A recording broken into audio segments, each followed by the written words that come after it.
미쳤나 봐. 그냥 한 번만. 손가락이 건반을 눌렀습니다. 그때였습니다. 현관문이 열리고 재벌 회장이 들어서다 멈췄습니다. 청소부가 그 모습을 보자 바닥에 무릎을 꿇었어요. 죄송합니다. 당장 나가겠습니다. 하지만 회장은 떨리는 목소리로 물었어요. 너 그 곡을 어떻게 알지? 과연 이 청소부에게 어떤 운명이 기다리고 있을까요? 이야기 시작 전에 구독과 좋아요 부탁드립니다. 청소부의 감춰진 진실이 밝혀지는 순간까지 끝까지 함께 해주세요. 새벽 5시 안개가 자욱한 성북동 언덕길에 한 여자가 걸어 올라오고 있었습니다. 윤서연이었습니다. 낡은 파카 지퍼를 목까지 올린 채 어깨에 맨 청가방을 꼭 껴안고 있었어요. 가방 안에는 고무장갑과 낡은 앞치마, 그리고 물티슈 한 통이 전부였습니다. 저택 정문 앞에 도착한 서연은 정문이 아닌 옆쪽 작은 철문으로 향했습니다. 직원 출입구라고 적힌 낡은 표지판이 붙어 있는 곳이었어요. 경비실 유리창 너머로 경비원이 고개를 들었습니다. 청소부는 저쪽으로 말끝도 안 보고 손가락으로 방향만 가리켰습니다. 서연은 고개를 숙이고 그쪽으로 걸었어요. 질문도 대답도 필요 없었습니다. 이 집에서 서연은 이름이 아니라 그냥 청소부였으니까요. 지하로 이어진 계단을 내려가 직원 탈의실에 들어섰습니다. 벌써 몇 명의 여자들이 유니폼으로 갈아입고 있었어요. 서연은 구석 사물함에서 낡은 앞치마를 꺼내 둘렀습니다. 그리고 고무장갑을 꺼냈어요. 노란색이었던 장갑은 이제 누렇게 변색되어 있었습니다. 손을 집어넣으며 서연은 작게 찡그렸어요. 장갑 안쪽으로 손바닥이 쓰라렸습니다. 손가락 끝마다 갈라진 틈에 피딱지가 앉아 있었어요. 밤새 아물지 않은 상처였습니다. 언니, 오늘도 2층이에요. 선배 청소부가 걸레와 청소도구를 건네며 말했습니다. 서연은 고개를 끄덕이고 도구를 받았어요. 그나저나 언니 조심해요. 오늘 회장 부인 기분 안 좋으신가 봐. 알겠습니다. 그리고 있잖아요. 선배가 목소리를 낮췄습니다. 저 피아노는 절대 건드리지 마요. 쳐다보지도 말고. 회장님 금기래요. 저번에 새로 온 애가 먼지 닦는다고 덮개 들쳤다가 그 자리에서 잘렸어요. 서연은 가슴이 철렁했습니다. 하지만 아무 말도 하지 않았어요. 선배는 한숨을 쉬며 계단 쪽으로 사라졌습니다. 서연은 청소도구를 들고 계단을 올라갔습니다. 지하에서 1층으로, 1층에서 2층으로. 복도는 너무 조용했어요. 발소리조차 카펫에 흡수되어 사라졌습니다. 복도를 걷다 젊은 가정부와 마주쳤습니다. 서연이 고개를 숙여 인사했지만 그 여자는 고개도 돌리지 않고 지나쳐갔어요.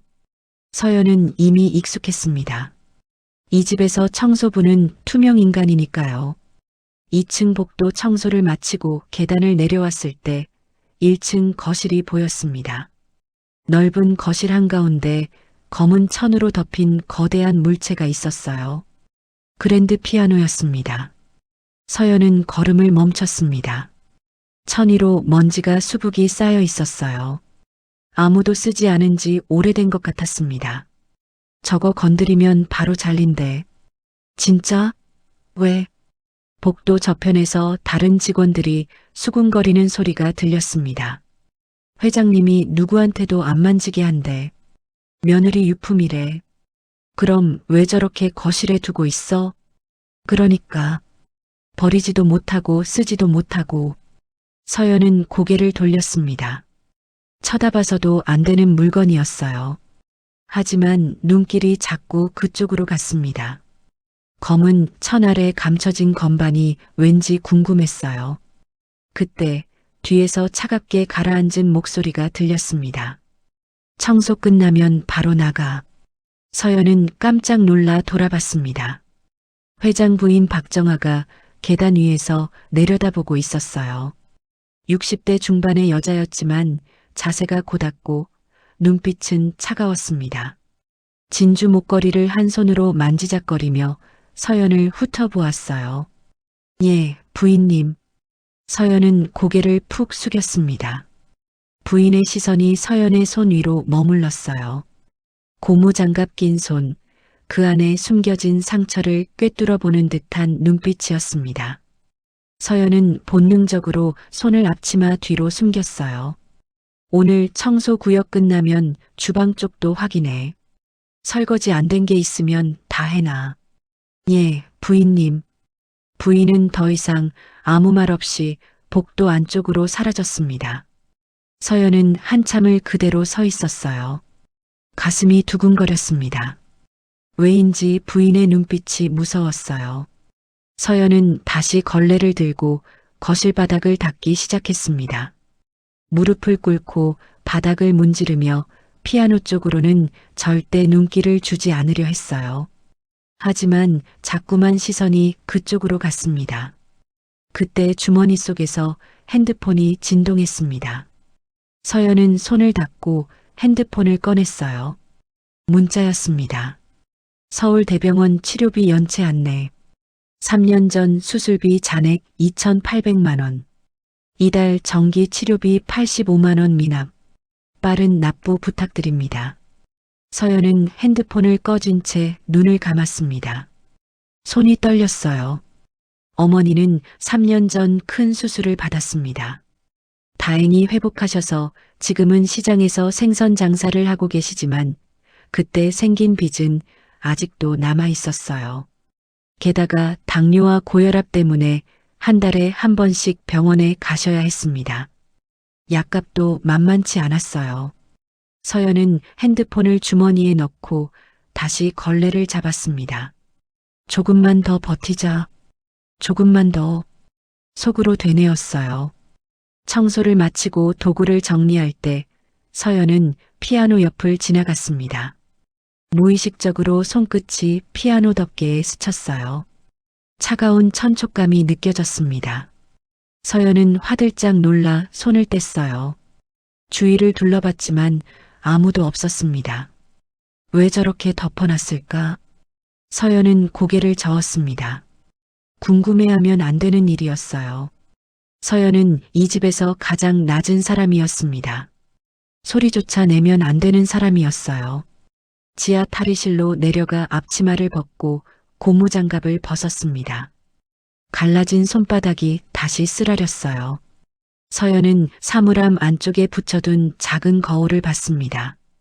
거울 속에는 피곤에 찌든 28살 여자가 있었어요.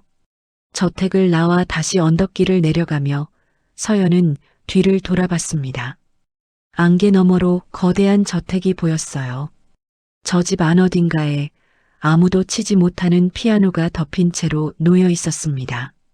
서연은 알지 못했습니다. 그 피아노가 곧 자신의 인생을 완전히 바꿔놓을 거라는 것을 말이죠. 며칠이 지났습니다. 서연은 여전히 같은 시간에 저택으로 출근했고 같은 일을 반복했어요.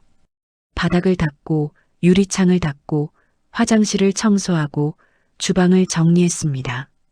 그리고 매번 거실을 지날 때마다 피아노를 보지 않으려 애썼어요. 하지만 자꾸만 눈길이 갔습니다. 검은 천으로 덮인 피아노는 마치 숨을 쉬는 것처럼 느껴졌어요. 서연도 이유를 알 수 없었습니다. 그냥 끌렸어요. 그러던 어느 목요일 오후였습니다. 오늘 회장님 부부는 골프 모임 가시고 직원들은 오후 3시까지 다 휴게실로 가. 저녁 준비는 4시부터 시작하면 돼. 선배 청소부가 전달하는 말을 듣고 서연은 고개를 끄덕였습니다. 회장 부부가 외출하는 날은 직원들도 쉴 수 있었어요. 모두들 지하 휴게실로 내려갔습니다. 언니는 안 내려와요? 저는 2층 화장실 청소 마저 하고 갈게요. 그래요? 그럼 나중에 봐요. 선배가 계단을 내려갔습니다. 복도가 조용해졌어요. 서연은 청소 도구를 들고 2층으로 올라갔습니다. 사실 거짓말이었습니다. 화장실 청소는 이미 끝났어요. 서연은 그냥 혼자 있고 싶었습니다. 아니, 정확히 말하자면 그 피아노와 단둘이 있고 싶었어요. 2층 난간에 기대어 아래를 내려다봤습니다. 1층 거실이 한눈에 보였어요. 그리고 그 한가운데 피아노가 있었습니다. 오후의 햇빛이 천장의 큰 창을 통해 쏟아져 내렸습니다. 빛이 피아노 위로 내려앉았어요. 검은 천이 은은하게 빛났습니다. 먼지가 햇빛에 반짝이며 공중에 떠다녔어요. 서연은 시계를 봤습니다. 3시 10분. 회장 부부는 보통 저녁 6시에나 돌아오셨어요. 직원들은 4시까지 휴게실에 있을 겁니다. 그러니까 지금은 완전히 혼자였습니다.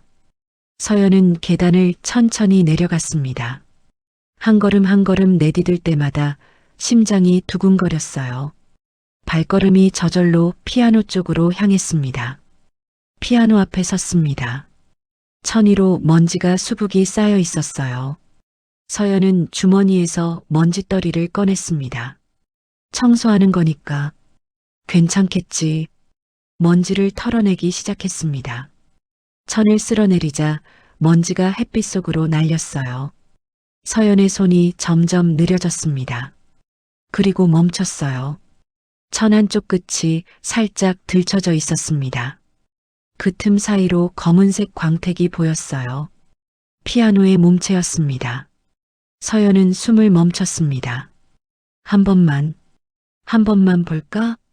손이 천 끝으로 갔습니다. 천천히 들어 올렸어요.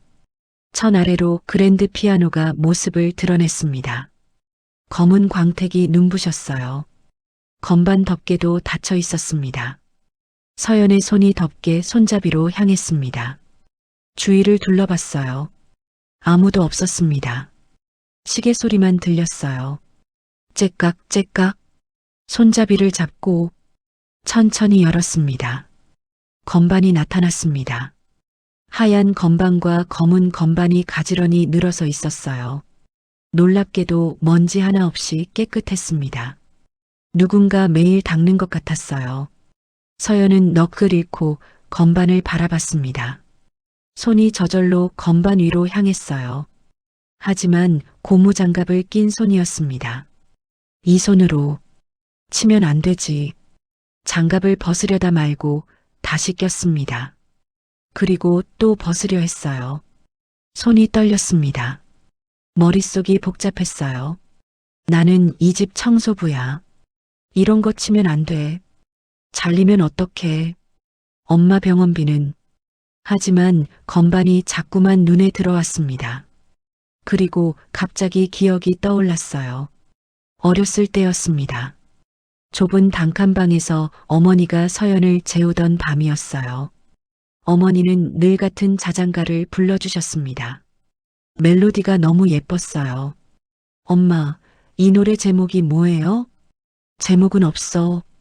엄마가 옛날에 만든 거야. 엄마가 만들었어요? 응. 내가 태어나기 전에 만든 거야. 내 오빠를 위해서 말이야. 어머니는 슬픈 표정으로 웃으며 서연의 머리를 쓰다듬었어요. 서연은 고개를 저었습니다. 기억을 떨쳐냈어요. 하지만 손은 이미 고무장갑을 벗고 있었습니다. 한쪽 장갑이 벗겨졌습니다. 그리고 다른 쪽도 벗었어요. 앞치마에 손을 문질렀습니다. 손바닥에 땀을 닦았어요. 갈라진 상처가 쓰라렸습니다. 손바닥을 보니 거친 손이었어요. 청소와 설거지로 망가진 손이었습니다. 하지만 서연은 그 손을 건반 위로 가져갔습니다. 미쳤나 봐. 혼잣말이 새어나왔습니다. 그냥 한 번만. 손가락이 건반 바로 위에 떠 있었습니다. 심장이 미친 듯이 뛰었어요. 귀에서 맥박 소리가 들렸습니다. 쿵쾅, 쿵쾅. 서연은 숨을 깊게 들이마셨습니다. 그리고 눈을 감았어요. 손가락이 건반을 눌렀습니다. 첫 음이 울렸습니다. 또르르르릉. 맑고 깊은 소리였습니다. 서연은 눈을 떴어요. 소리가 거실을 채웠습니다. 천장까지 올라갔어요. 그리고 복도로 퍼져나갔습니다. 서연의 입술이 떨렸습니다.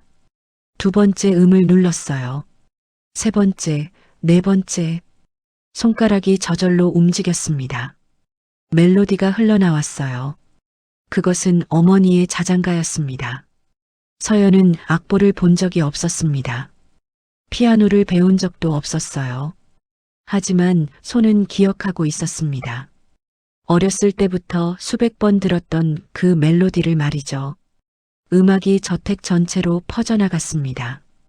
1층 거실에서 2층 복도로, 복도에서 계단으로.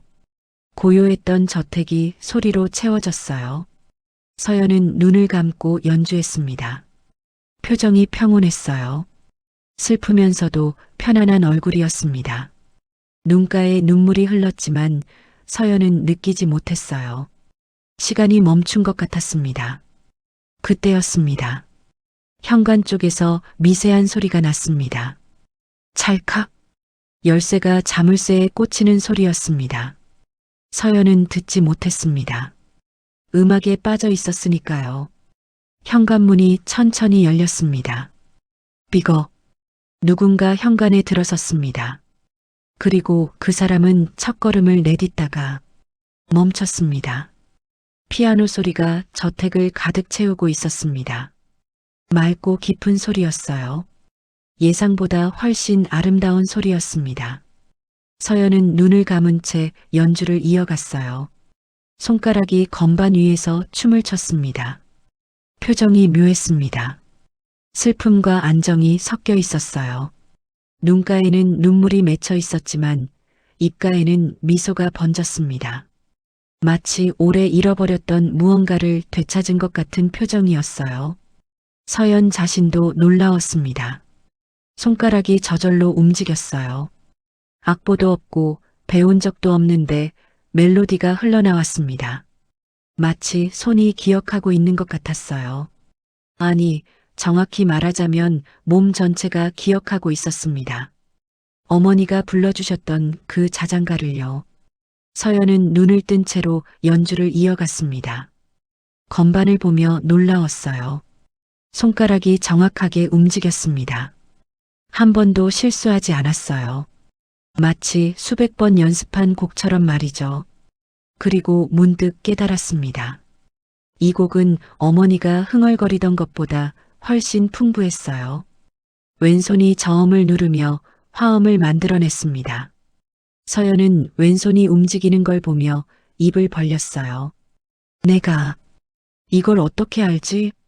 하지만 생각할 틈이 없었습니다. 음악은 계속 흘렀어요. 멈출 수가 없었습니다.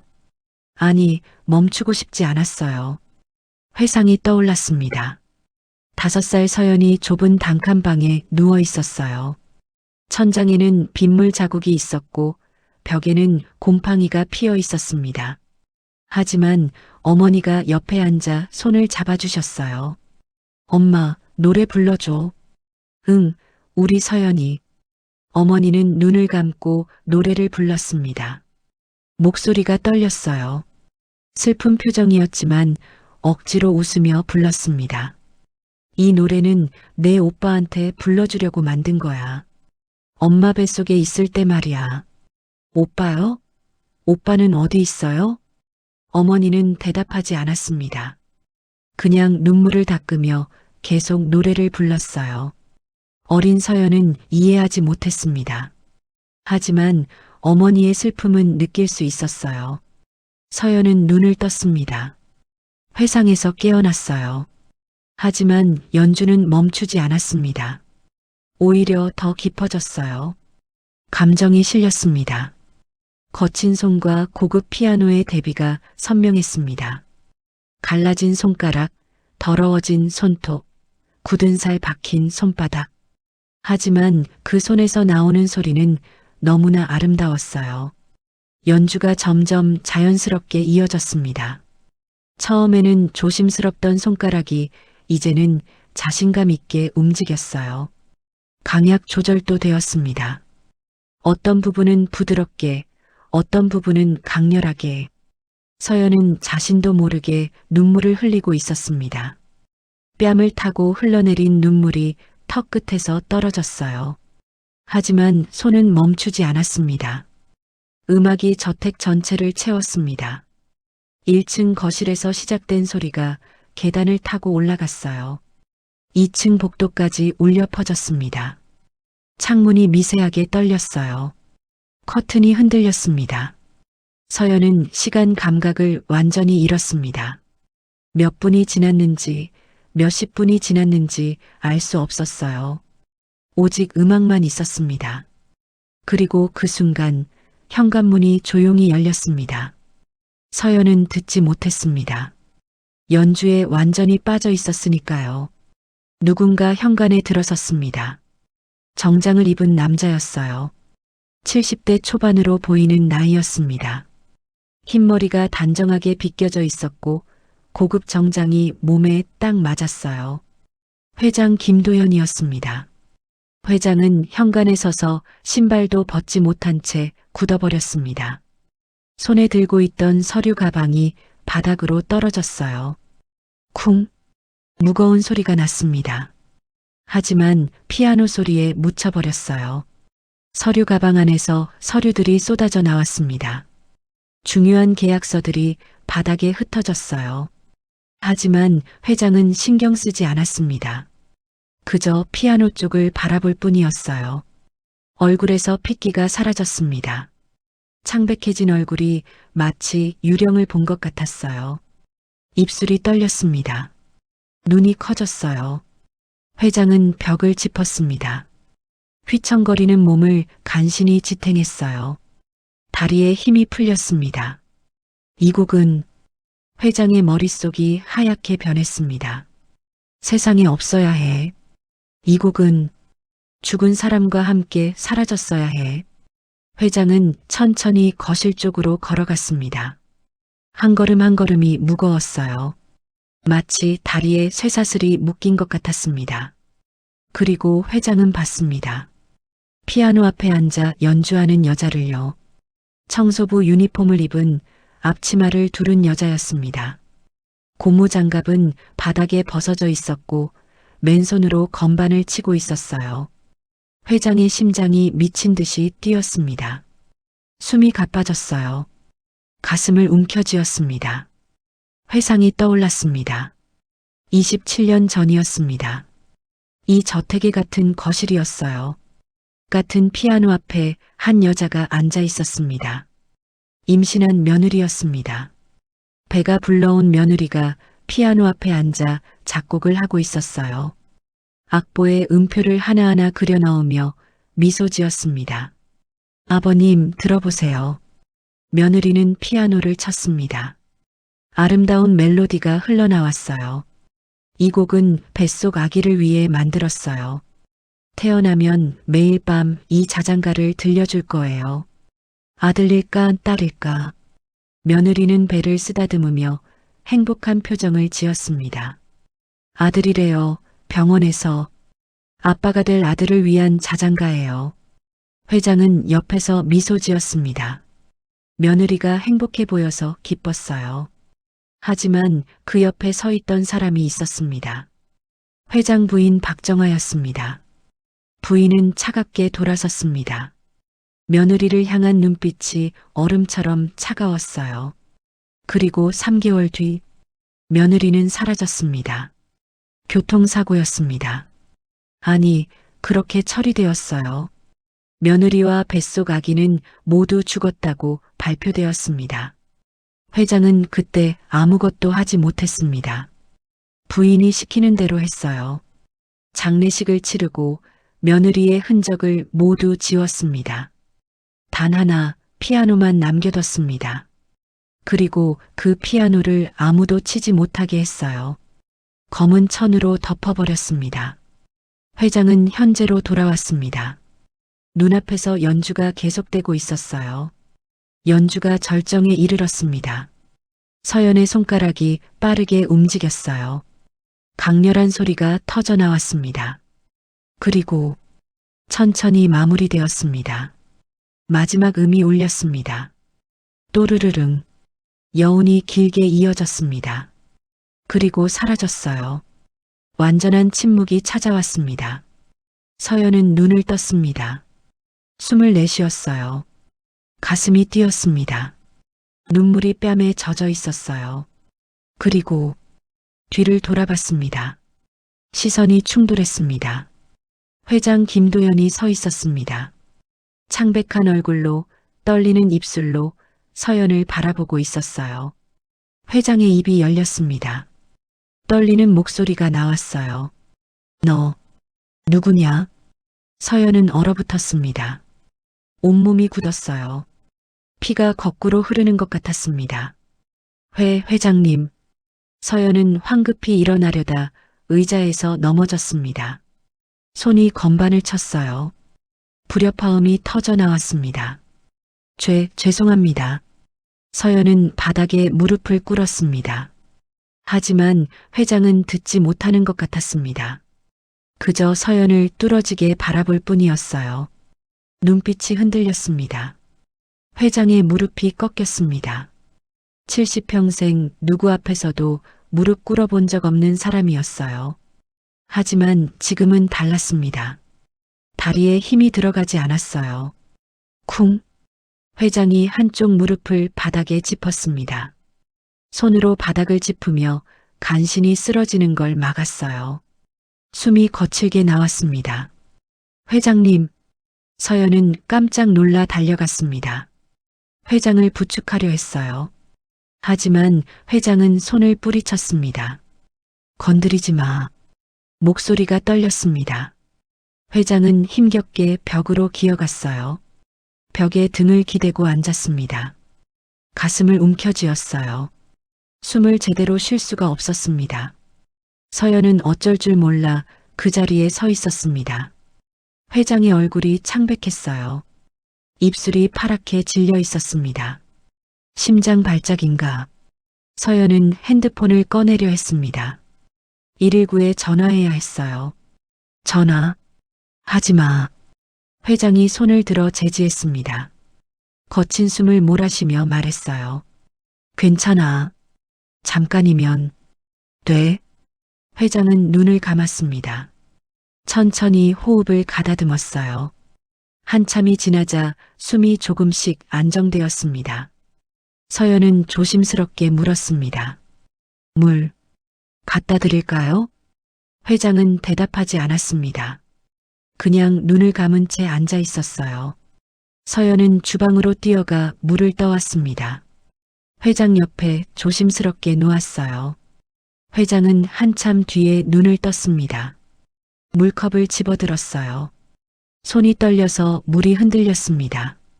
한 모금 마셨어요. 그리고 서연을 똑바로 쳐다봤습니다.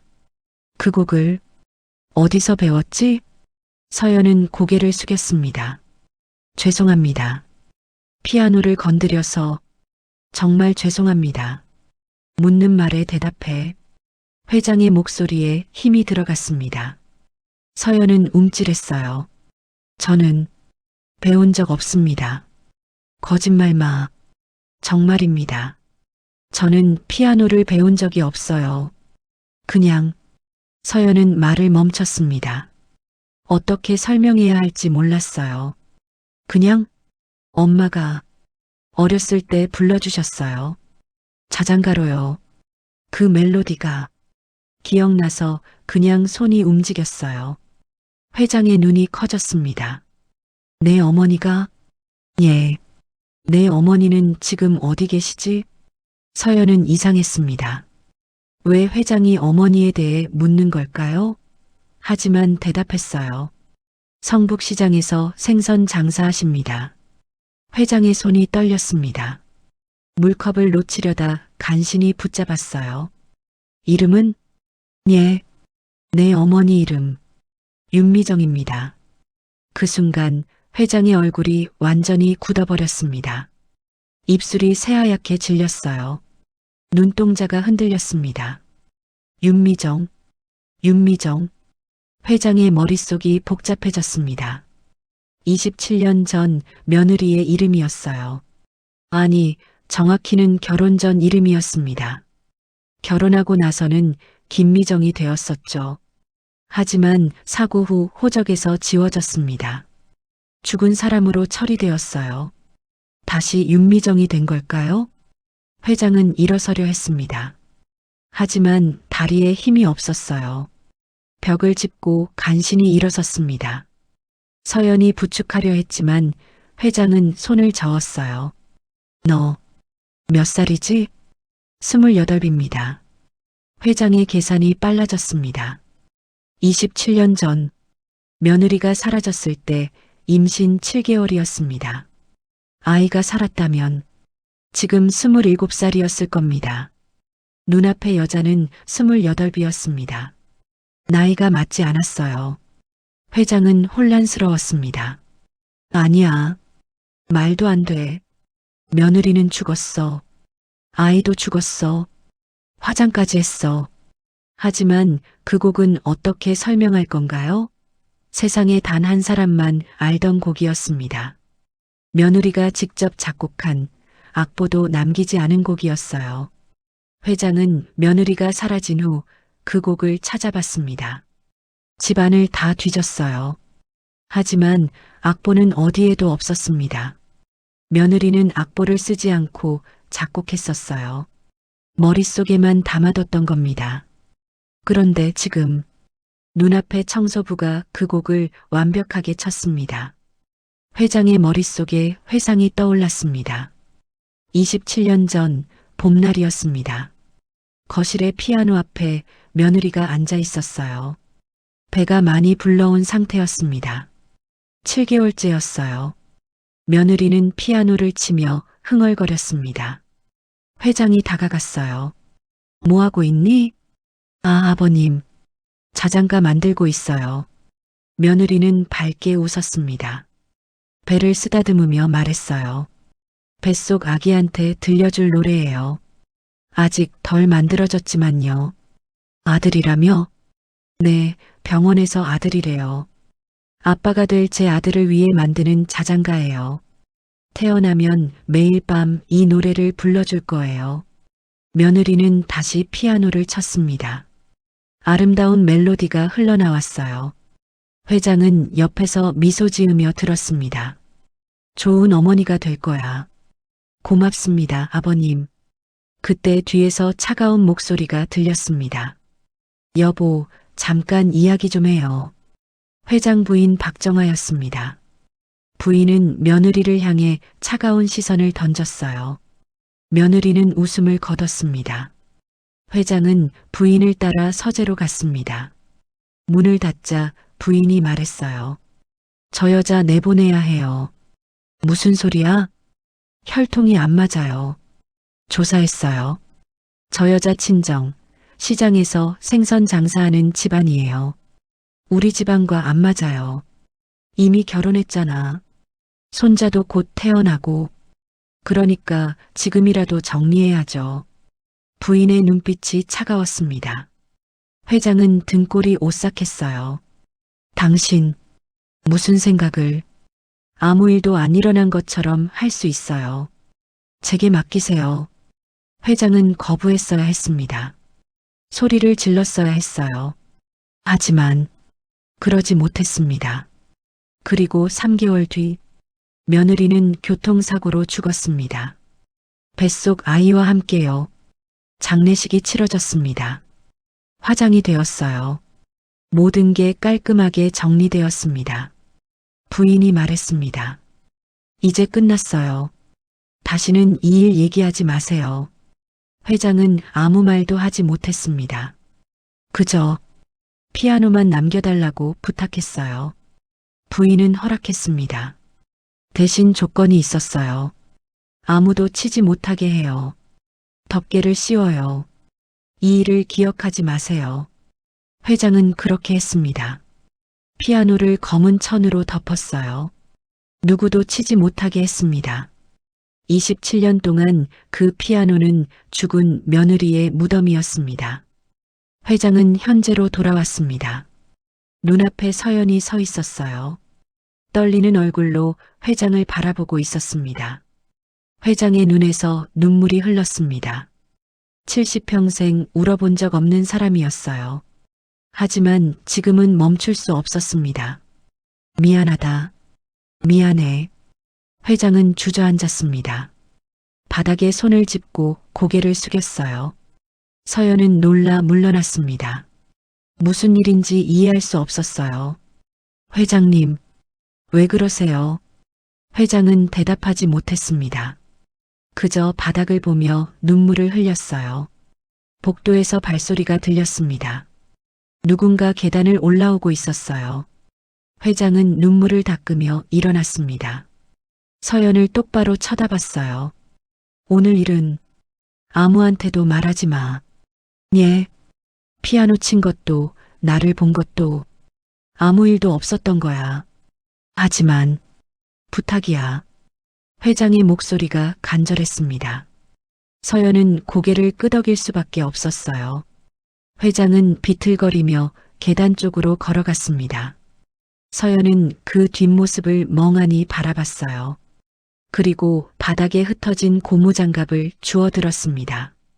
손이 떨렸어요. 방금 무슨 일이 일어난 걸까요? 서연은 피아노를 돌아봤습니다. 여전히 덮개가 열려 있었어요. 건반이 햇빛을 받아 빛나고 있었습니다. 서연은 조심스럽게 덮개를 닫았습니다. 그리고 검은 천을 다시 덮었어요. 하지만 가슴속은 무언가로 가득 찼습니다. 설명할 수 없는 감정이었어요. 왜 회장은 울었을까요? 왜 어머니 이름을 물었을까요? 서연은 알 수 없었습니다. 하지만 한 가지는 확실했습니다. 오늘부터 모든 게 달라질 거라는 것을 말이죠. 서연은 그날 저녁 집으로 돌아가는 버스 안에서 멍하니 창밖을 바라봤습니다. 머릿속이 복잡했어요. 회장의 얼굴이 자꾸 떠올랐습니다. 눈물을 흘리던 모습, 떨리는 목소리, 미안하다고 말하던 그 순간이요. 왜 나한테 미안하다고 한 거지? 서연은 이해할 수 없었습니다. 잘못한 건 자신이었어요. 금지된 피아노를 쳤고 회장을 놀라게 했습니다. 당장 해고당해도 할 말이 없었어요. 하지만 회장은 해고하지 않았습니다. 오히려 눈물을 흘렸어요. 그리고 어머니에 대해 물었습니다. 회장님이 우리 엄마를 아실까? 말도 안 되는 생각이었습니다. 어머니는 평생 시장에서 생선 장사를 하신 분이었어요. 재벌가 회장과는 아무 연결고리가 없었습니다. 서연은 고개를 저었습니다. 너무 피곤해서 이상한 생각이 드는 거라고 스스로를 달랬어요. 집에 도착했습니다. 좁은 원룸이었어요. 현관문을 열자 어두운 방이 나타났습니다. 불을 켰어요. 낡은 가구들이 보였습니다. 서연은 침대에 쓰러졌습니다. 천장을 바라봤어요. 피아노 소리가 귀에 맴돌았습니다. 자신의 손에서 나왔던 그 아름다운 소리가요. 나는 피아노를 칠 수 있었어. 신기했습니다. 배운 적도 없는데 손이 저절로 움직였어요. 마치 몸이 기억하고 있는 것 같았습니다. 어머니의 자장가를요. 서연은 핸드폰을 꺼냈습니다. 어머니에게 전화하려다 멈췄어요. 무슨 말을 해야 할까요? 오늘 일을 말할 수 있을까요? 아니, 회장이 비밀로 하라고 했습니다. 아무한테도 말하지 말라고요. 서연은 핸드폰을 내려놨습니다. 그리고 잠들려 했어요. 하지만 잠이 오지 않았습니다. 같은 시각 성북동 저택 회장 김도연은 2층 서재에 앉아 있었습니다. 넓은 책상 앞에 혼자 앉아 있었어요. 책상 위에는 오래된 사진첩이 놓여 있었습니다. 회장은 떨리는 손으로 사진첩을 펼쳤습니다. 첫 페이지에 사진 한 장이 붙어 있었어요. 젊은 여자가 웃고 있는 사진이었습니다. 25살쯤 되어 보이는 여자였어요. 밝게 웃고 있었습니다. 배가 불러온 상태였어요. 며느리 김미정이었습니다. 아니, 결혼 전 이름은 윤미정이었죠. 회장은 사진을 쓰다듬었습니다. 손끝이 떨렸어요. 미정아. 작게 중얼거렸습니다. 목소리가 갈라졌어요. 다음 페이지를 넘겼습니다. 또 다른 사진이 나왔어요. 며느리가 피아노 앞에 앉아 있는 사진이었습니다. 배를 쓰다듬으며 미소 짓고 있었어요. 회장은 눈을 감았습니다. 그날이 떠올랐어요. 며느리가 말했었습니다. 아버님, 뱃속 아기를 위해 자장가를 만들고 있어요. 태어나면 매일 밤 이 노래를 불러줄 거예요. 좋은 어머니가 될 거야. 고맙습니다, 아버님. 저 정말 행복해요. 하지만 그 행복은 오래가지 못했습니다. 회장은 사진첩을 덮었습니다. 더 이상 볼 수가 없었어요. 책상 서랍을 열었습니다. 안에서 명함을 꺼냈어요. 다산 흥신소라고 적혀 있었습니다. 회장은 핸드폰을 꺼내 전화를 걸었습니다. 몇 번의 신호음 뒤에 남자 목소리가 들렸어요. 여보세요? 나야. 김도연이야. 아, 회장님. 오랜만입니다. 급한 조사가 하나 있어. 비밀로 해야 해. 말씀하십시오. 윤서연이라는 여자야. 28살. 우리 집 청소부로 일하고 있어. 윤서연. 네, 알겠습니다. 출신, 가족관계, 과거 이력 전부 조사해. 특히 어머니에 대해 자세히 알아봐. 이름은 윤미정이야. 전화 너머로 잠깐 침묵이 흘렀습니다. 윤미정이라고 하셨습니까? 왜? 아닙니다. 알겠습니다. 며칠 드리면 될까요? 내일까지. 네. 하루 만에요? 돈은 2배 줄게. 내일 오전까지 결과를 내. 알겠습니다. 전화가 끊어졌습니다. 회장은 핸드폰을 내려놓고 창밖을 바라봤어요. 밤하늘에 별이 보였습니다. 살아있을까? 정말 살아있는 걸까? 회장의 가슴이 두근거렸습니다. 27년 만에 처음 느끼는 감정이었어요. 희망이었습니다. 그때 문이 열렸습니다. 여보, 아직 안 주무세요? 회장 부인 박정아가 들어왔습니다. 실크 가운을 걸친 모습이었어요. 회장은 재빨리 사진첩을 서랍에 넣었습니다.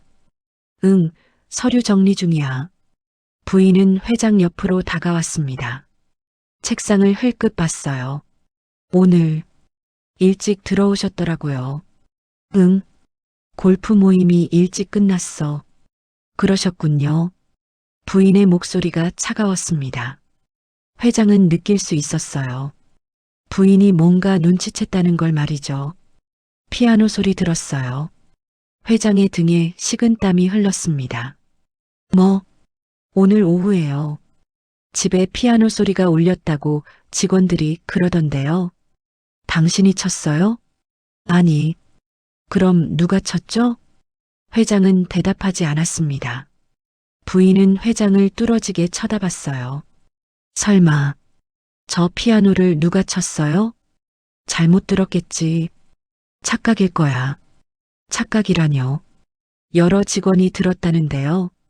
부인의 목소리가 날카로워졌습니다. 회장은 침묵했어요. 부인은 한숨을 쉬었습니다. 내일 직원들한테 확인해 볼게요.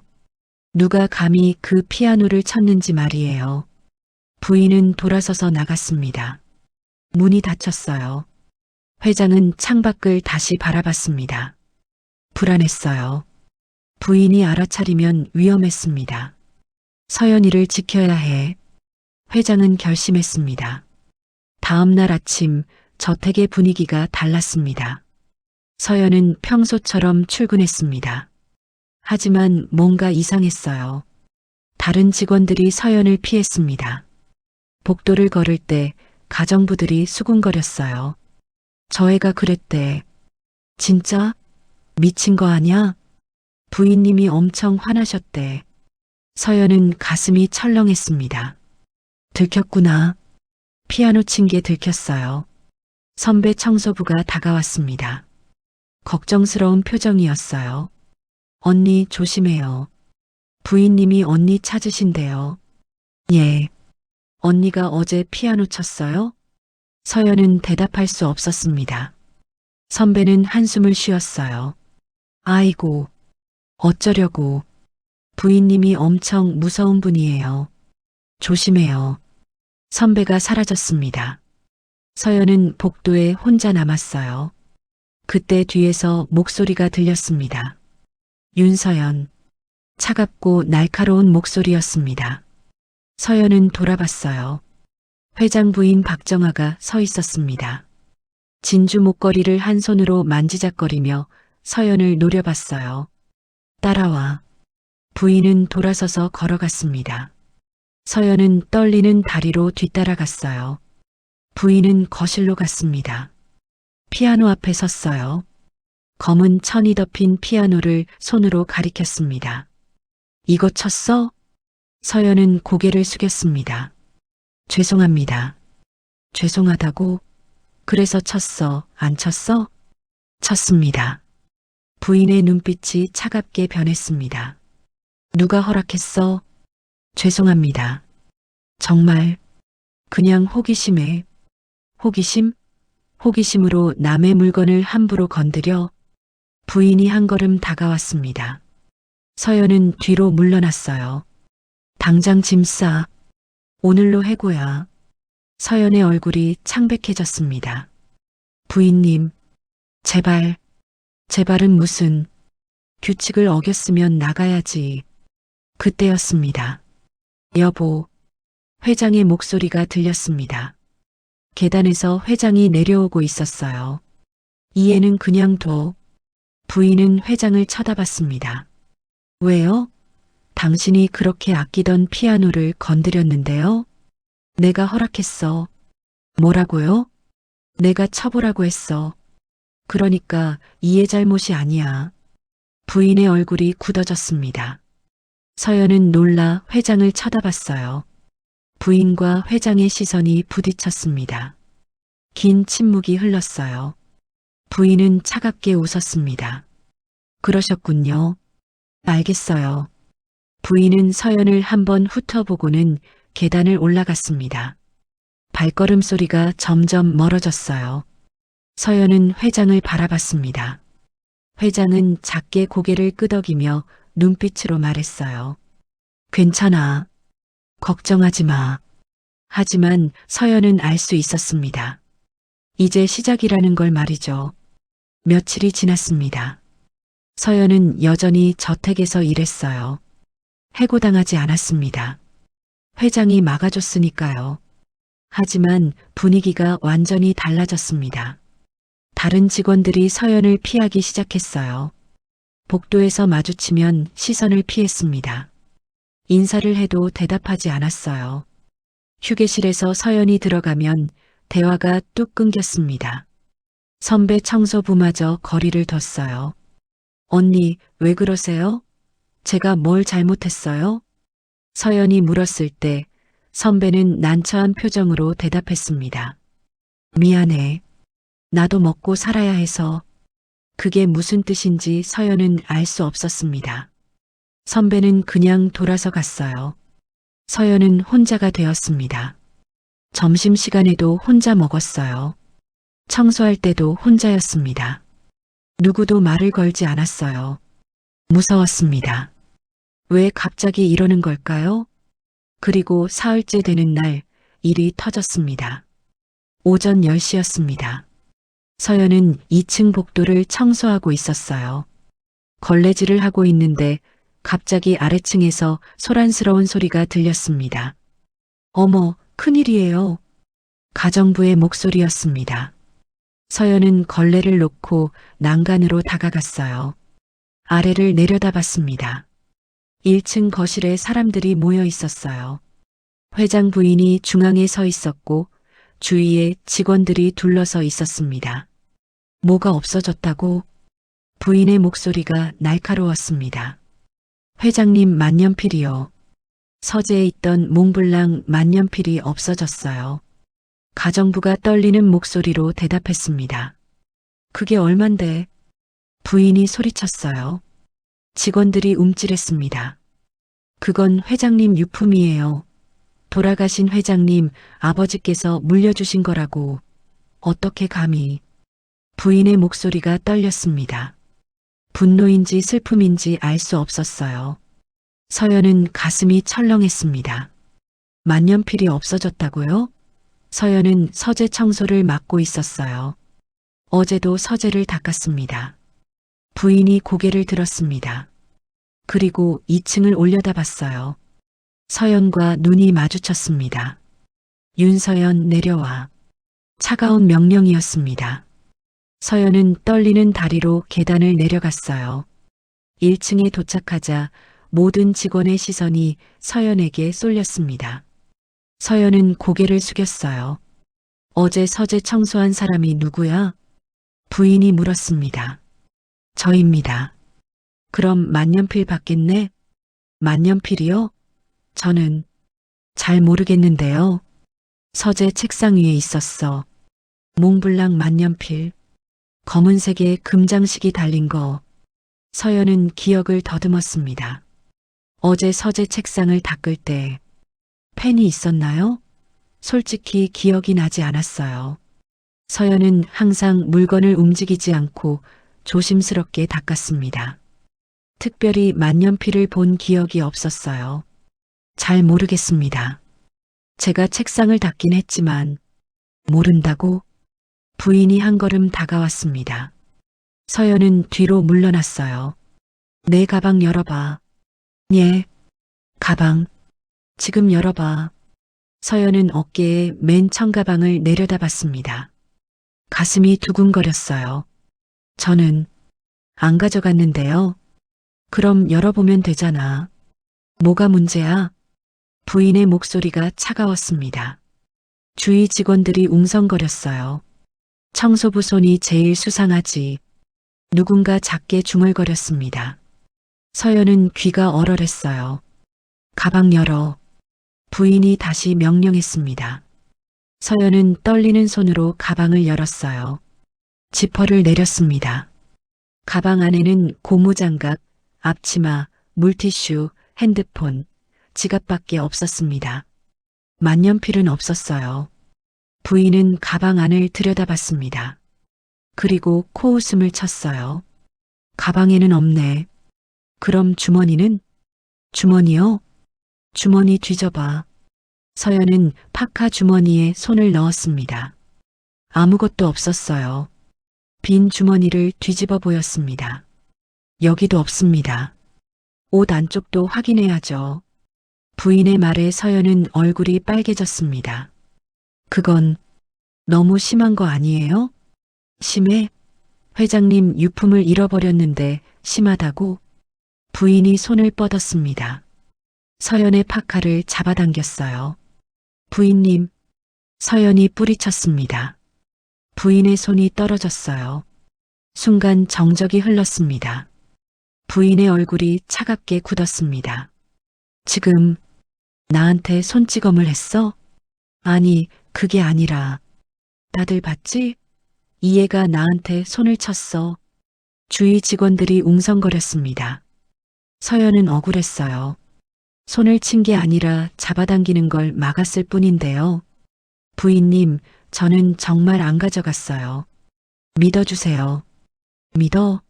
어떻게 믿어? 증거를 대든지. 서연은 할 말이 없었습니다. 증거라니. 무슨 증거를 대야 할까요? 그때 계단에서 발소리가 들렸습니다. 회장이 내려오고 있었어요. 회장은 거실의 분위기를 보고 멈췄습니다. 무슨 일이야? 여보, 당신 만년필 없어졌어요. 아버님께 받은 몽블랑이요. 회장의 얼굴이 굳었습니다. 뭐? 서재에서 없어졌어요. 어제 청소한 애가 이 애인데 가져갔는지 확인하는 중이에요. 회장은 서연을 바라봤습니다. 서연은 고개를 숙였어요. 저는 안 가져갔습니다. 회장의 표정이 복잡했습니다. 믿고 싶지만 확신할 수 없는 얼굴이었어요. 여보, 뭐해요? CCTV라도 확인해야죠. 부인이 말했습니다. 회장은 고개를 끄덕였어요. 그래. CCTV를 보자. 그때였습니다. 할머니, 젊은 남자의 목소리가 들렸습니다. 현관 쪽에서 20대 후반의 남자가 들어오고 있었어요. 단정한 정장을 입은 남자였습니다. 손자 김민재였습니다. 민재야, 왜 왔니? 부인이 얼굴을 펴며 물었습니다. 할아버지 책 빌리러 왔어요. 그런데 무슨 일이에요? 아, 만년필이 없어져서. 만년필이요? 할아버지 몽블랑 말씀하시는 거예요? 응. 민재는 주머니에서 핸드폰을 꺼냈습니다. 할머니, CCTV 확인해 보셨어요? 지금 하려던 참이야. 제가 먼저 볼게요. 보안실 앱 깔아놨거든요. 민재는 핸드폰을 조작했습니다. 화면에 CCTV 영상이 떴어요. 서재 화면이었습니다. 어제 몇 시쯤이었어요? 오전에 있었어. 10시쯤. 민재는 영상을 되돌렸습니다. 어제 오전 10시 화면이 나왔어요. 서연이 서재에 들어왔습니다. 청소 도구를 들고 들어와 조심스럽게 청소를 시작했어요. 책상을 닦고 바닥을 닦고 책장을 정리했습니다. 그리고 나갔습니다. 만년필을 가져가는 모습은 없었어요. 부인의 얼굴이 굳었습니다. 이상한데, 분명히 어제 아침까지 있었는데. 민재는 영상을 계속 돌렸습니다. 오전 11시, 12시, 오후 1시, 그리고 오후 2시 영상에서 멈췄습니다. 화면에 부인이 나타났습니다. 부인이 서재에 들어왔어요. 책상으로 다가가더니 무언가를 집어들었습니다. 검은색 만년필이었어요. 부인은 만년필을 들고 서재를 나갔습니다. 침묵이 흘렀습니다. 모든 사람이 화면을 보고 있었어요. 그리고 부인을 쳐다봤습니다. 부인의 얼굴이 새하얗게 질렸습니다. 이건 아니야. 내가 치우려고. 할머니, 민재가 조용히 말했습니다. 만년필은 어디 두셨어요? 부인은 대답하지 못했습니다. 입술만 떨렸어요. 회장이 부인을 쳐다봤습니다. 눈빛이 차갑게 식어 있었어요. 여보, 부인은 뒤로 물러났습니다. 실수였어. 그냥 치우려고 한 거였어. 하지만 아무도 믿지 않았습니다. 부인의 눈빛이 말해주고 있었어요. 공포와 당황이 섞인 눈빛이었습니다. 서연은 그 자리에 서서 떨고 있었습니다. 억울함과 안도감이 동시에 밀려왔어요. 부인은 서연을 한번 쏘아봤습니다. 그 눈빛은 더 이상 공포가 아니었어요. 적이었습니다. 차가운 미소를 지으며 부인은 말했습니다. 실수였나 보네. 미안하구나, 서연아. 사과였지만 진심이 아니었습니다. 목소리에 독이 섞여 있었어요. 부인은 돌아서서 계단을 올라갔습니다. 뒷모습이 빠르게 사라졌어요. 서연은 그 자리에 주저앉았습니다. 다리에 힘이 풀렸어요. 민재가 다가왔습니다. 괜찮아요? 네. 고맙습니다. 당연한 거예요. 잘못한 게 없는데 누명 쓰면 안 되죠. 민재는 미소 지으며 일어났습니다. 회장 쪽으로 갔어요. 회장은 서연을 내려다봤습니다. 미안한 표정이었어요.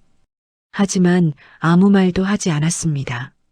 직원들이 하나둘 흩어졌습니다. 서연은 혼자 거실에 남았어요. 손이 떨렸습니다. 방금 무슨 일이 일어난 걸까요? 부인은 왜 저런 짓을 했을까요? 서연을 몰아내려고 한 걸까요? 그렇다면 왜요? 서연은 알 수 없었습니다. 하지만 한 가지는 확실했습니다. 이제 더 위험해질 거라는 것을 말이죠. 그날 밤 회장 김도연은 잠을 이룰 수 없었습니다. 침대에 누워 천장을 바라봤어요. 부인은 옆방에서 자고 있었습니다. 누명 사건 이후로 부인과 한마디도 하지 않았어요. 할 말이 없었습니다. 아니, 정확히는 할 말이 너무 많았습니다. 하지만 입 밖으로 꺼낼 수 없었어요. 당신이 27년 전에도 그랬지. 그 말을 하고 싶었습니다. 하지만 증거가 없었어요. 며느리의 죽음이 정말 사고였는지 부인이 꾸민 일인지 확실하지 않았습니다. 아니, 사실 알고 있었습니다. 회장도 눈치채고 있었어요. 하지만 인정하고 싶지 않았습니다. 핸드폰이 진동했습니다. 문자였어요. 다산흥신소 조사 결과 나왔습니다. 내일 아침 10시에 뵙겠습니다. 회장은 핸드폰을 내려놨습니다. 가슴이 두근거렸어요. 내일이면 알 수 있을 겁니다. 윤서연이 누구인지, 윤미정이 정말 며느리인지 말이죠. 잠이 오지 않았습니다. 회장은 일어나 옷을 입었어요. 밤 11시였지만 나가고 싶었습니다. 차 열쇠를 들고 지하 주차장으로 갔습니다. 벤치에 시동을 걸었어요. 어디로 갈까요? 회장은 알고 있었습니다. 가야 할 곳을 말이죠.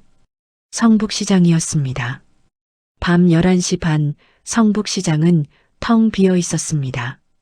낮에는 사람들로 북적이던 곳이었어요. 하지만 지금은 조용했습니다. 가게들은 문을 닫았고 가로등만 희미하게 빛나고 있었어요. 회장은 차에서 내렸습니다. 시장 골목으로 걸어 들어갔어요. 비린내가 코를 찔렀습니다. 생선 가게들이 많았어요. 바닥에는 물기가 가득했습니다. 회장의 구두가 젖었어요. 골목 안쪽으로 들어갔습니다. 형광등 불빛이 깜빡거렸어요. 어둡고 좁은 골목이었습니다. 그리고 회장은 멈췄습니다. 한 노점이 보였어요. 다른 가게들은 모두 문을 닫았는데 그 노점만 불이 켜져 있었습니다. 성북수산이라고 쓰인 낡은 간판이 걸려 있었어요. 노점 안에서 누군가 움직이고 있었습니다. 중년 여자였어요. 고무 앞치마를 두르고 고무 장갑을 낀 모습이었습니다. 여자는 오징어를 손질하고 있었어요. 능숙한 손놀림이었습니다. 칼로 내장을 빼내고 물로 씻고 정리했어요. 회장은 숨을 죽이고 지켜봤습니다. 여자의 옆모습만 보였어요. 형광등 불빛 아래에서 그림자가 길게 드리워져 있었습니다. 여자가 허리를 폈습니다. 뒤로 젖히며 목을 돌렸어요. 피곤한 모습이었습니다. 그리고 고무 장갑을 벗었습니다. 손을 씻으며 고개를 들었어요. 얼굴이 보였습니다. 회장의 다리에서 힘이 빠졌습니다. 50대 중반으로 보이는 여자였어요. 주름이 깊게 패인 얼굴이었습니다. 머리는 반백이었어요. 손은 거칠었고 피부는 햇볕에 그을려 있었습니다. 하지만 회장은 알아봤습니다. 눈매였습니다. 그 눈매는 변하지 않았어요. 윤미정이었습니다. 27년 전 사라진 며느리였습니다. 회장은 옆 노점 기둥을 붙잡았습니다. 붙잡지 않으면 쓰러질 것 같았어요. 다리가 휘청거렸습니다. 살아있었어. 입 밖으로 말이 새어나왔습니다. 목소리가 떨렸어요. 여자는 듣지 못했습니다. 다시 오징어를 손질하기 시작했어요. 칼을 움직이며 혼잣말을 했습니다. 내일은 고등어 들어온대. 많이 팔아야 할 텐데. 목소리도 변했습니다. 27년 전보다 거칠어졌어요. 하지만 여전히 같은 목소리였습니다. 회장의 눈에서 눈물이 흘렀습니다. 참을 수 없었어요. 미정아. 입술이 움직였습니다. 소리는 나오지 않았어요. 목이 메었습니다. 회장은 한 걸음 다가가려 했습니다. 하지만 멈췄어요. 무슨 말을 해야 할까요? 뭐라고 해야 할까요? 미안하다고 할까요? 27년 만에 그게 전부일까요? 회장은 움직일 수 없었습니다. 그저 멀리서 지켜볼 뿐이었어요. 그때 여자의 핸드폰이 울렸습니다. 여자는 장갑을 벗고 핸드폰을 받았어요. 여보세요? 응, 서연아. 회장의 귀가 쫑긋했습니다. 아니, 엄마 괜찮아. 오징어 손질 마저 하고 있어. 응, 조금만 더. 너는 푹 자. 내일 출근해야지. 여자의 목소리가 부드러워졌습니다. 딸과 통화할 때는 다른 사람이 되었어요. 따뜻한 목소리였습니다. 걱정 마. 엄마 건강해. 약도 잘 먹고 있어. 응. 사랑해, 우리 딸. 전화가 끊어졌습니다. 여자는 핸드폰을 내려놓고 다시 일을 시작했어요. 회장은 그 모습을 보며 가슴이 찢어지는 것 같았습니다. 27년 동안 며느리는 이렇게 살았습니다. 시장 골목에서 생선을 팔며 딸을 키우며 병을 앓으며 살아왔어요. 회장은 무엇을 했나요? 저택에서 편안하게 살았습니다. 부인의 거짓말을 믿으며 며느리를 죽은 사람으로 여기며 살았어요. 미안하다. 회장은 중얼거렸습니다. 눈물이 멈추지 않았어요. 그때 주머니 속에서 핸드폰이 진동했습니다. 회장은 핸드폰을 꺼냈어요. 전화였습니다. 발신자는 부인이었습니다. 회장은 전화를 받지 않았습니다. 그냥 꺼버렸어요. 다시 노점을 봤습니다. 여자는 여전히 일하고 있었어요. 지치지 않는 것처럼 계속 움직였습니다. 회장은 돌아서려 했습니다. 더 이상 볼 수 없었어요. 너무 괴로웠습니다. 하지만 그 순간 골목 입구에서 소리가 들렸습니다. 발소리였습니다. 여러 명이 걸어오고 있었어요. 회장은 뒤를 돌아봤습니다. 검은 점퍼를 입은 남자 4명이 골목으로 들어오고 있었습니다. 덩치가 큰 남자들이었어요. 남자들은 노점 쪽으로 걸어왔습니다. 회장의 가슴이 철렁했습니다. 저건 폭력배였습니다. 그리고 그들이 향하는 곳은 윤미정의 노점이었습니다. 회장은 숨을 죽였습니다. 기둥 뒤에 몸을 숨겼어요. 남자들이 노점 앞에 섰습니다. 아줌마. 낮고 거친 목소리였습니다. 윤미정은 고개를 들었습니다. 남자들을 보고 얼굴이 굳었어요. 누구세요? 우리 그냥 지나가다가 왔지. 남자들이 웃었습니다. 비웃음이었어요. 일 끝나셨어요? 우리랑 좀 가시죠. 무슨 소리예요? 저는 갈 데 없어요. 윤미정은 뒤로 물러났습니다. 남자들이 한 걸음 다가왔어요. 가만히 따라오면 다치지 않아요. 소란 피우지 마세요. 회장은 심장이 미친 듯이 뛰었습니다. 부인이 보낸 거야. 확신했습니다. 누명 사건이 실패하자 이제 직접 나선 겁니다. 회장은 뛰쳐나가려 했습니다. 하지만 몸이 움직이지 않았어요. 70이 넘은 노인이 저 남자들을 막을 수 있을까요? 그때였습니다. 엄마. 다른 쪽 골목에서 목소리가 들렸습니다. 윤서연이었습니다. 서연이 달려오고 있었어요. 숨을 헐떡이며 어머니 앞으로 뛰어왔습니다. 서연아, 왜 왔어? 윤미정이 놀라 소리쳤습니다. 엄마, 뒤로 가요. 서연은 어머니 앞을 막아섰습니다. 남자들이 서연을 보고 웃었어요. 오, 딸도 있네? 좋아. 둘 다 가시죠. 남자 하나가 서연의 팔을 잡았습니다. 놓으세요. 서연이 팔을 뿌리쳤습니다. 남자는 화가 났어요. 인연이 쇠파이프를 꺼냈습니다. 회장은 더 이상 참을 수 없었습니다. 당장 멈춰. 회장이 뛰쳐나갔습니다. 당장 멈춰. 회장의 목소리가 골목에 울렸습니다. 남자들이 동시에 뒤를 돌아봤어요. 70대 노인이 헐떡이며 달려오고 있었습니다. 고급 코트를 입은 모습이었어요. 이 허름한 시장 골목과 전혀 어울리지 않는 차림이었습니다. 남자들이 서로 눈빛을 교환했어요.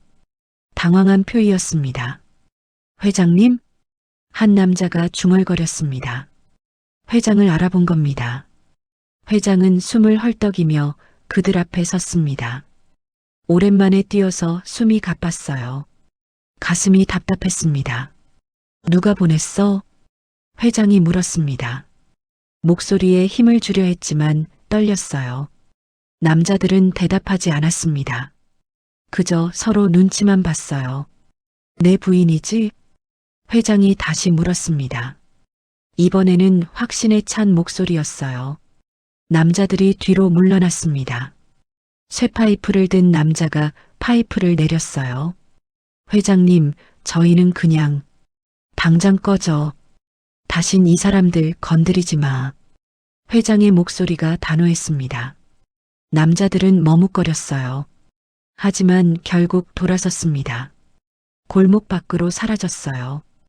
회장은 그 자리에 서서 숨을 몰아쉬었습니다. 다리가 후들거렸어요. 쓰러질 것 같았습니다.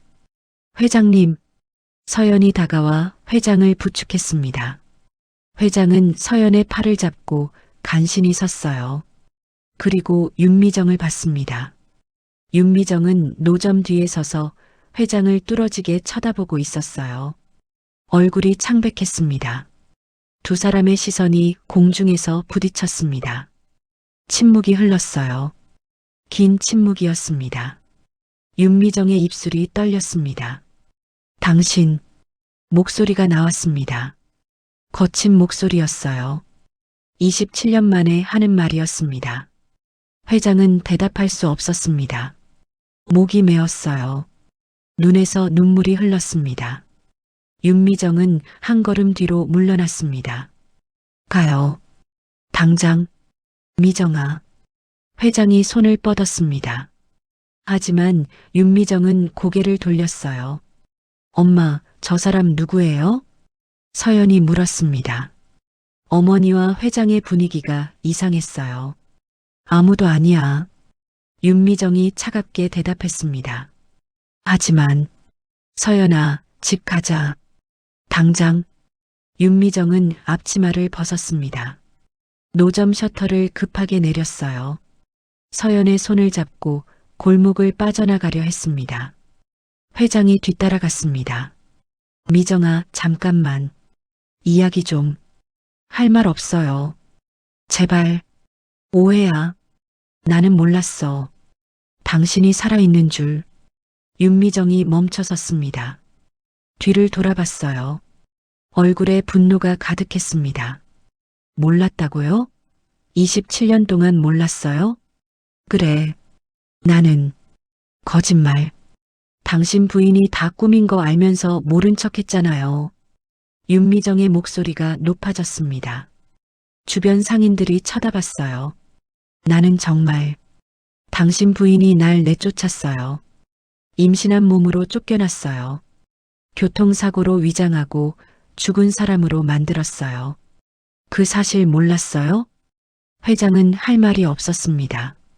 알았어요. 아니, 짐작했어요. 윤미정이 웃었습니다. 비웃음이었어요. 근데 뭐 했어요? 아무것도 안 했잖아요.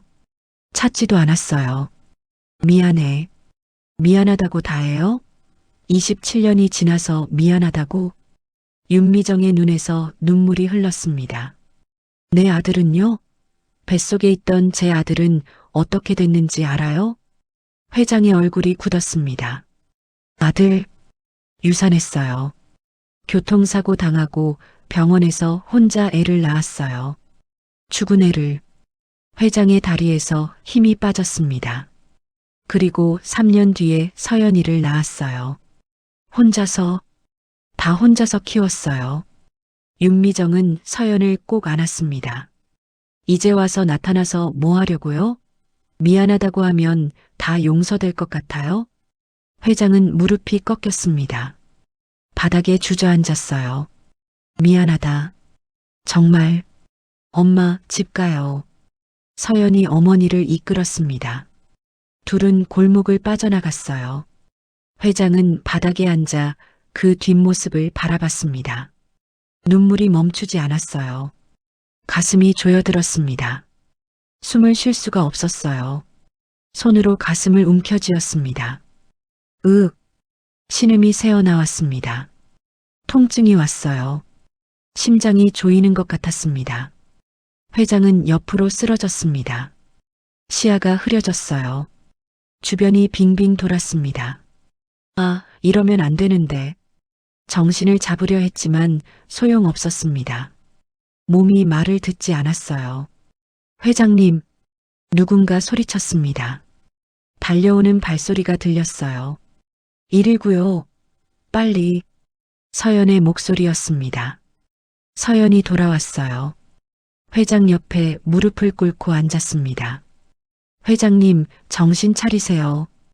회장은 눈을 떴습니다. 희미하게 서연의 얼굴이 보였어요. 미안하다. 너희 어머니한테, 너한테 말하고 싶었지만 목소리가 나오지 않았습니다. 윤미정도 돌아왔습니다. 멀리서 지켜보고 있었어요. 복잡한 표정이었습니다. 사이렌 소리가 들렸습니다. 점점 가까워졌어요. 구급차가 도착했습니다. 응급구조사들이 뛰어내렸어요. 환자분 의식 있으세요? 예, 있는데 희미해요. 서연이 대답했습니다. 구조사들이 회장을 들것에 옮겼습니다. 산소 마스크를 씌웠어요. 보호자분 계세요? 구조사가 물었습니다. 서연과 윤미정이 서로 쳐다봤어요. 둘 다 대답하지 못했습니다. 제가. 윤미정이 입을 열었습니다. 며느리예요. 옛날에. 구조사는 고개를 갸우뚱했지만 물어보지 않았어요. 같이 타세요. 윤미정은 망설였습니다.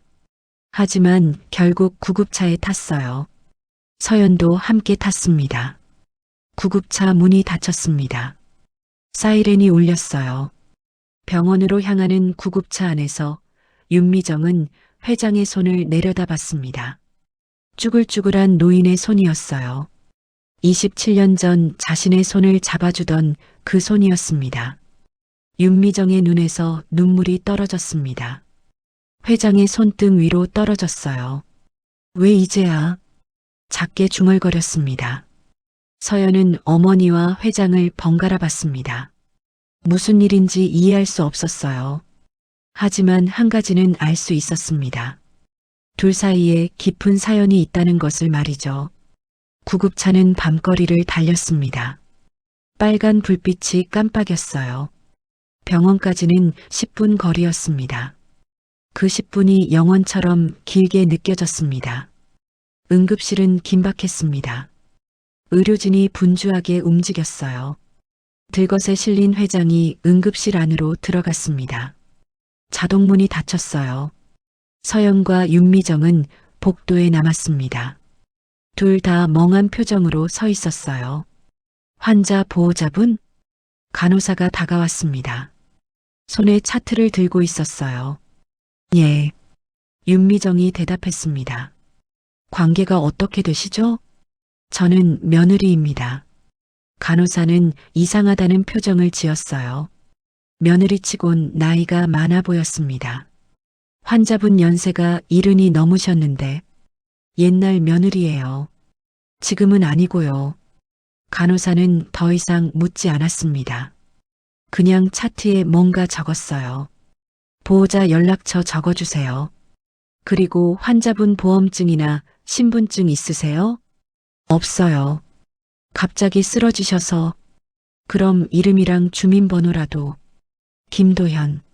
주민번호는 잠깐만요. 윤미정은 기억을 더듬었습니다. 27년 전 외웠던 숫자들이 떠올랐어요. 아직도 기억하고 있었습니다. 주민번호를 말해줬습니다. 간호사는 컴퓨터에 입력했어요. 아, 김도연 회장님이시네요. VIP 환자분이에요. 제가 원무과에 연락할게요. 간호사가 바쁘게 사라졌습니다. 서연이 어머니 옆에 섰습니다. 엄마, 회장님이 누구예요? 엄마 며느리였다고 했잖아요. 윤미정은 대답하지 않았습니다. 그냥 응급실 문을 뚫어지게 쳐다봤어요. 1시간이 지났습니다. 응급실 문이 열렸어요. 의사가 나왔습니다. 흰 가운을 입은 50대 남자였어요. 보호자분? 윤미정이 다가갔습니다. 환자분 심근경색이었습니다. 다행히 빨리 오셔서 응급처치했고요. 지금은 안정됐습니다. 의식은요? 아직 깨어나지 않으셨어요. 중환자실로 옮길 겁니다. 위험한 건 아니죠? 지금은 괜찮습니다. 하지만 나이가 많으셔서 주의 깊게 봐야 해요. 의사는 차트를 보며 말을 이었습니다. 그런데 환자분 가족분들 연락해야 하지 않을까요? 윤미정은 망설였습니다. 제가 연락할게요. 회장의 핸드폰은 서연이 챙겨왔습니다. 서연이 어머니에게 건넸어요. 윤미정은 핸드폰을 켰습니다. 잠금이 걸려 있지 않았어요. 연락처를 열었습니다. 집이라고 저장된 번호가 있었습니다. 윤미정은 그 번호를 눌렀어요. 신호음이 울렸습니다. 3번, 4번. 여보. 차가운 여자 목소리가 들렸습니다. 박정아였어요. 윤미정은 숨을 멈췄습니다. 27년 만에 듣는 목소리였어요. 여보, 어디에요? 밤늦게 어디 간 거예요? 윤미정은 대답하지 못했습니다. 목소리가 나오지 않았어요. 여보. 박정아의 목소리가 날카로워졌습니다. 누구세요? 왜 남편 핸드폰을 가지고 있어요? 윤미정은 전화를 끊었습니다. 손이 떨렸어요. 핸드폰을 서연에게 돌려줬습니다. 엄마, 괜찮아. 엄마 괜찮아. 하지만 괜찮지 않았습니다. 윤미정은 벤치에 앉았어요. 고개를 숙였습니다. 27년 전이 떠올랐습니다. 박정아가 차갑게 말했었어요. 당신은 우리 집안에 어울리지 않아요. 나가세요. 하지만 저는 임신했어요. 회장님 손자를. 그 애도 필요 없어요. 혈통이 더러워요. 무슨 소리예요? 조용히 사라지세요. 그럼 돈은 드릴게요. 싫어요. 저는 이 집 며느리예요. 박정아는 웃었습니다. 차갑게 웃었어요. 그럼 강제로라도 내보내야겠네요. 그리고 3일 뒤 교통사고가 났습니다. 아니, 사고로 위장되었어요. 차가 윤미정을 쳤습니다. 고의였어요. 윤미정은 병원에 실려갔습니다. 하지만 회장이 오지 않았어요. 아무도 오지 않았습니다. 의사가 말했습니다. 유산하셨어요. 죄송합니다. 윤미정은 혼자 울었습니다. 병원 침대에서 혼자 아기를 잃었어요. 그리고 퇴원할 때 간호사가 말했습니다. 사망신고 들어왔어요. 보험금 처리됐대요. 윤미정은 죽은 사람이 되었습니다. 다시는 김씨 집안으로 돌아갈 수 없었어요. 윤미정은 현재로 돌아왔습니다. 눈을 떴어요. 서연이 옆에 앉아 있었습니다. 엄마, 울고 있어요? 윤미정은 눈물을 닦았습니다. 아니야. 괜찮아. 그때 복도 끝에서 사람들이 나타났습니다. 검은 정장을 입은 남자들이었어요. 회장 비서들이었습니다. 그리고 그 뒤에 젊은 남자가 있었어요. 김민재였습니다. 민재는 복도를 빠르게 걸어왔습니다. 간호사 스테이션으로 갔어요. 김도연 환자 어디 계세요? 중환자실로 옮겼습니다. 상태는요? 안정됐습니다. 보호자분이세요? 손자예요. 민재는 안도의 한숨을 쉬었습니다. 그리고 주위를 둘러봤어요. 윤미정과 눈이 마주쳤습니다. 민재는 멈칫했습니다. 윤미정을 알아본 것 같았어요. 아니, 정확히는 서연을 알아봤습니다. 서연 씨? 민재가 다가왔습니다. 민재 씨, 할아버지가 왜 여기 서연 씨랑 같이 계셨어요? 서연은 대답할 수 없었습니다. 어머니를 쳐다봤어요. 윤미정이 일어섰습니다. 민재를 똑바로 쳐다봤어요. 제가 전화했어요. 누구세요?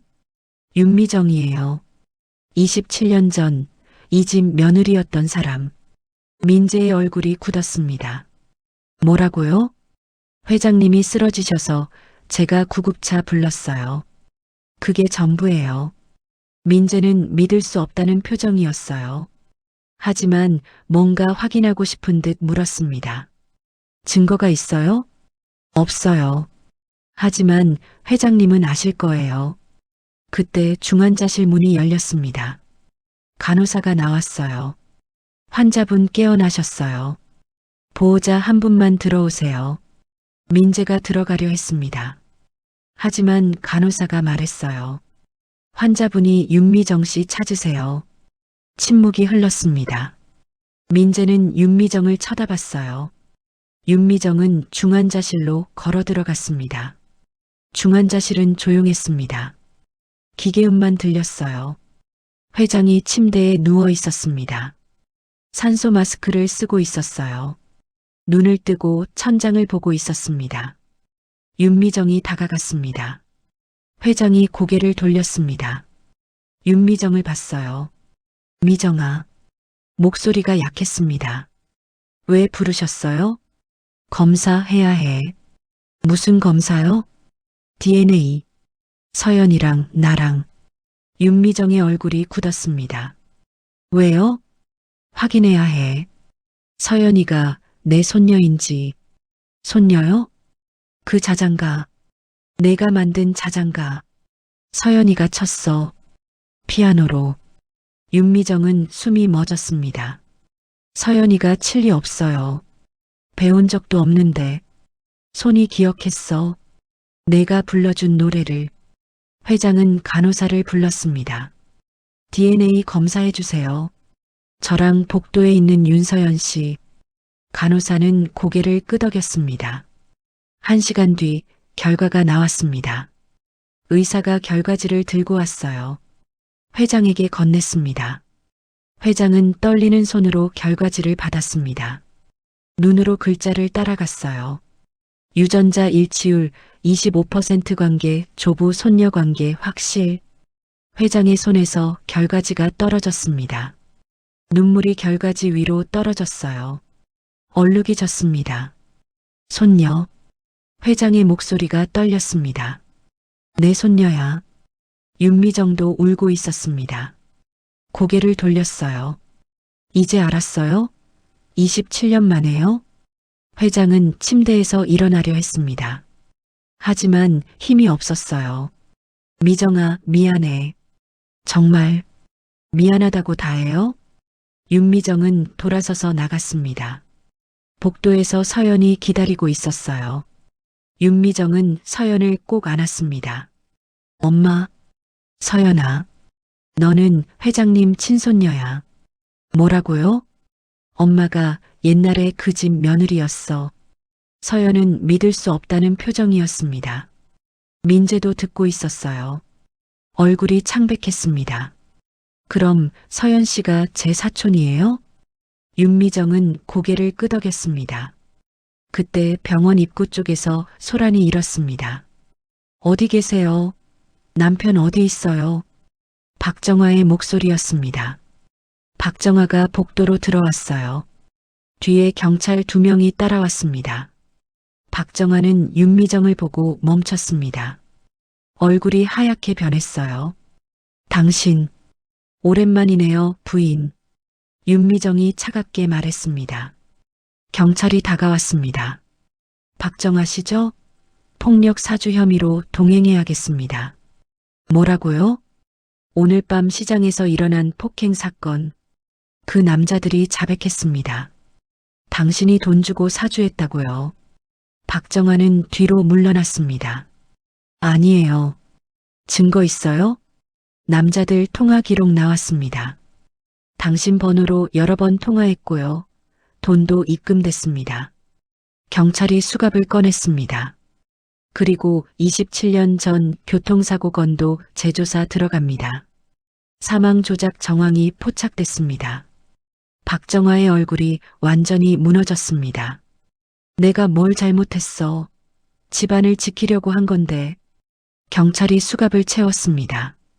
동행하시죠. 박정화는 끌려갔습니다. 복도를 지나며 윤미정을 노려봤어요. 당신 때문이야. 다 당신 때문. 하지만 윤미정은 아무 말도 하지 않았습니다. 그냥 지켜볼 뿐이었어요. 박정아가 사라졌습니다. 복도에 침묵이 흘렀습니다. 중환자실 문이 열렸습니다. 회장이 휠체어를 타고 나왔어요. 간호사가 밀고 있었습니다. 환자분, 안 되세요. 괜찮아요. 회장은 윤미정 앞에 멈췄습니다. 그리고 휠체어에서 내렸어요. 무릎을 꿇었습니다. 회장님, 민재가 놀라 달려왔습니다. 부축하려 했어요. 민재야, 그냥 둬.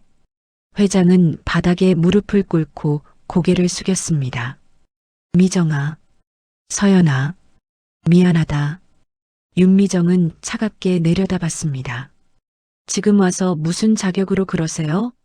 자격 없어. 나 자격 없어. 27년이요. 27년을 어떻게 돌려주실 건데요?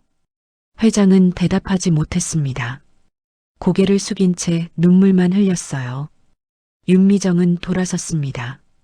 서연아, 가자. 엄마, 이제 우리랑 상관없는 사람들이야. 윤미정과 서연은 복도를 걸어 나갔습니다. 회장은 바닥에 무릎 꿇은 채 그 뒷모습을 봤어요. 민재가 회장을 부축했습니다. 할아버지, 민재야. 예. 나 용서받을 수 있을까? 민재는 대답할 수 없었습니다. 회장은 울었습니다. 70평생 처음으로 진심으로 울었습니다. 3년이 흘렀습니다. 계절은 봄에서 여름으로, 가을에서 겨울로 여러 번 바뀌었어요. 시간은 천천히 하지만 확실하게 흘러갔습니다. 서연은 더 이상 청소부가 아니었습니다. 피아노를 배웠어요. 늦은 나이에 시작했지만 손은 기억하고 있었습니다. 선생님들은 놀라워했어요. 타고난 재능이에요. 이렇게 빨리 느는 사람은 처음 봐요. 서연은 하루에 6시간씩 연습했습니다. 어머니의 생선 가게는 회장이 지원금을 보내 정리할 수 있었어요. 윤미정은 처음엔 거부했지만 결국 받아들였습니다. 딸을 위해서였어요. 회장은 저택을 떠났습니다. 부인이 수감된 뒤 혼자 살 수 없었어요. 작은 아파트로 이사했습니다. 민재가 가끔 찾아왔어요. 할아버지, 서연 누나 공연 있대요.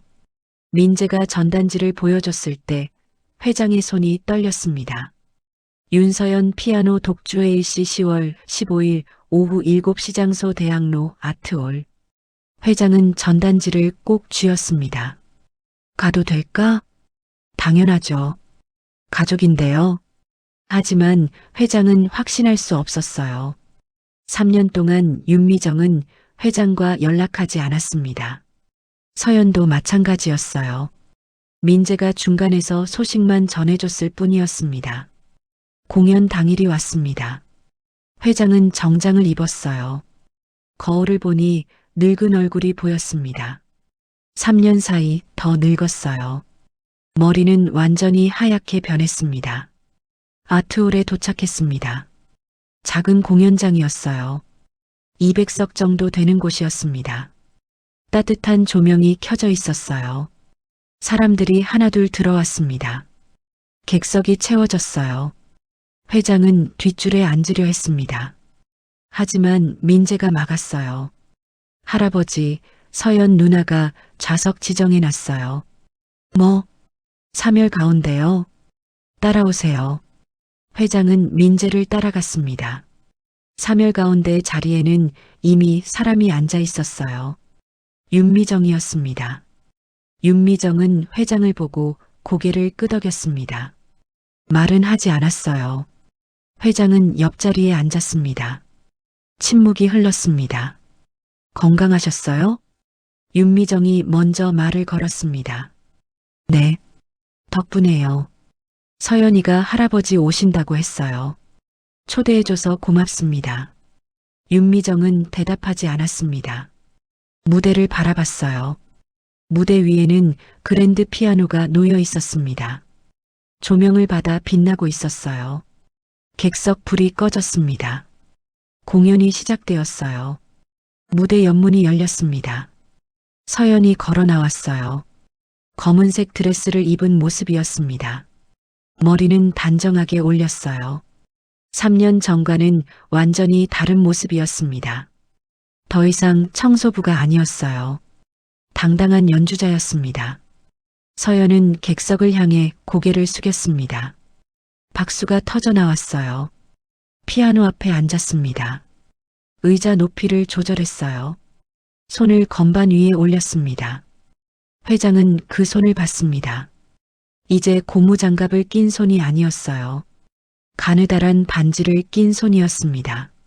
상처도 아물었어요. 객석이 조용해졌습니다. 모두 숨을 죽였어요.